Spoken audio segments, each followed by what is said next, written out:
Isang bangkay na lalaki ang natagpo ang lumulutang sa isang ilog sa Malabon. Nakatali pa sa leeg nito ang isang timba na may graba. Nakatutok si Bea Pinlac.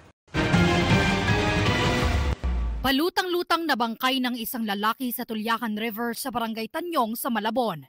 Yan daw ang tumambad sa isang mga ngalakal pasado alas 7 ng umaga nitong Sabado. Akala niya kalaka lang din.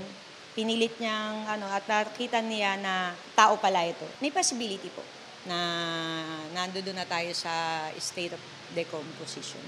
Nakasuot ng itim na jacket, green na t-shirt sa loob, black na pantalon at bota ang bangkay. Kwento ng ilang residente. May nakatali sa leg niya na timba na may graba. Pasag talaga yung niya, yung mukha niya. Talagang hindi makalali. Patuloy ang investigasyon ng otoridad para matukoy ang pagkakakilanlan ng bangkay at sanhi ng pagkamatay nito. Unidentified kasi yung ating katawan, hindi siya kilala ng mga taga-Tanyong kung saan siya natagpuan. Ayon sa pulisya, bagamat hindi isinasantabi lahat ng posibleng anggulo, hindi ito ang unang beses na may natagpuan na bangkay sa mga ilog ng Malabon, lalo na't bahain ang lungsod. Isa na rin ang ating lugar sa Tanyong na partikular na mataas ang insidente ng pagkalunod dahil sa mga ganong sitwasyon. Para sa GMA Integrated News, Bea Pinlac, nakatutok 24 oras.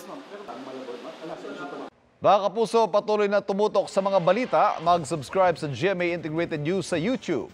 Sa mga kapuso abroad, samahan niyo kami sa GMA Pinoy TV at www.gmanews.tv.